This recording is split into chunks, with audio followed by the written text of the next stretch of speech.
సంద్రమైన నీతోనే నా జీవితం. చెప్తామా? ఎన్ని కష్టాలైనా ఎన్ని నష్టాలైనా నీతోనే నా జీవితం. వ్యాధి బాధలైనా శోక సంద్రమైన నీతోనే నా జీవితం. దేవా ఈ జీవితం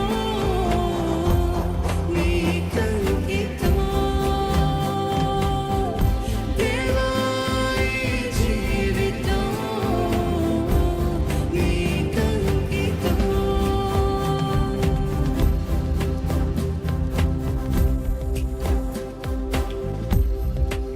నా త్రోవకు వెలుగై పాదములకు దీపమై నీ వాక్యమే నన్ను నడిపెనయా.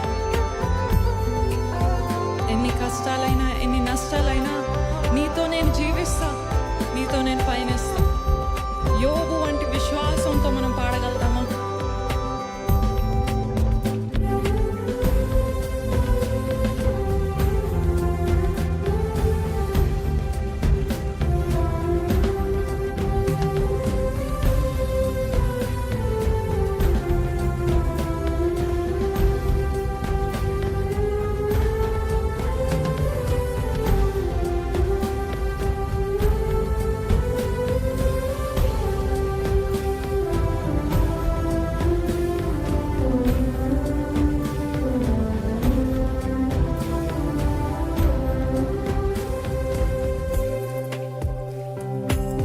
నా త్రోవకు వెలుగై పాదములకు దీపమై నీ వాక్యమే నన్ను నడిపెను. నా త్రోవకు వెలుగై పాదములకు దీపమై నీ వాక్యమే నన్ను నడిపెను.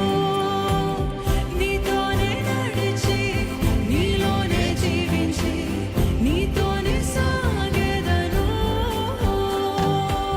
నీతోనే నడిచి నీలోనే జీవించి నీతోనే సాగెదను.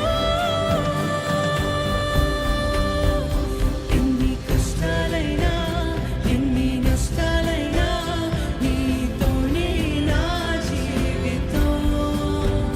వ్యాధి బాధలైనా శోక సంద్రమైన నీతోనే నా జీవితం. ఎన్ని కష్టాలైనా ఎన్ని నష్టాలైనా నీతోనే నా జీవితం. వ్యాధి బాధలైనా శోక సంద్రమైన నీతోనే నా జీవితం.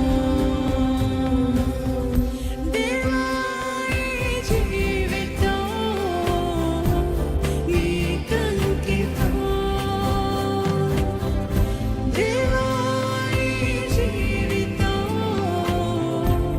నీకంకితం. ఎన్ని కష్టాలైనా ఎన్ని నష్టాలైనా నీతోనే నా జీవితం. వ్యాధి బాధలైనా శోక సంద్రమైన నీతోనే నా జీవితం. ఎన్ని కష్టాలైనా ఎన్ని నష్టాలైనా నీతోనే నా జీవితం. వ్యాధి బాధలైనా శోక సంద్రమైన నీతోనే నా జీవితం. హల్లెలూయా. నిజంగా ఎన్ని కష్టాలైనా ఎన్ని నష్టాలైనా నీతోనే నయా నా ప్రయాణం, నీతోనే నా జీవితం. యోబులా చెప్పగలుగుతారా అండి? యోబు ఎన్ని శ్రమలు ఎన్ని సూటిపోటు మాటలు ఎంత అనారోగ్యము, శరీరం కుళ్ళి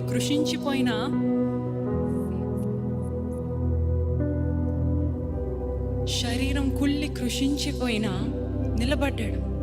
ఈవెన్ ఇఫ్ యు స్లే మీ నీవు నన్ను చంపినను నేను నీ కొరకు కనిపెట్టుచున్నాను. మనం చెప్పగలుగుతామా అండి అలా? అంతా నేను నీతిగా బ్రతికాడు యోబు, నీతిగా బ్రతికాడు యోబు. అంతా ఎవ్రీథింగ్ వాజ్ పర్ఫెక్ట్. నా పిల్లలు తెలియక దేవుణ్ణి ఆయాసకరమైన పనులు చేశారేమో అని వాళ్ళ కొరకు, వాళ్ళ నిమిత్తమై బలులు అర్పించి ప్రార్థన చేస్తూ ఎంత నీతిగా బ్రతికినప్పటికీ అవన్నీ వచ్చినప్పుడు, నేను నీ కొరకు ఇలా జీవించాను, నువ్వు నాకు ఇలా చేస్తావా, ఎందుకు చేసావు? Yes, he was angry, he was మొత్తం విల్లపించుకున్నాడు, సనిగాడు, గునిగాడు, కోపగించుకున్నాడు. చాలా ఓర్పు అనుకోవద్దండి. యోబు ఒకసారి యోబు చదవండి, 37 పేజెస్ క్వశ్చన్ అండ్ ఆన్సర్స్. ఏంటంటే, నాకెందుకు ఇలా జరిగింది, నేను బాగానే బ్రతికాను కదా, నాకెందుకు జరిగిందో చెప్పయ్యా, నాకు చెప్పు, ఎవరైనా చెప్పండి అని అంటే, నువ్వు రహస్య పాపం చేసావేమో అంటాడు స్నేహితులు, నువ్వేమైనా సీక్రెట్ సిన్ ఉందేమో నీకు అని అంటారు.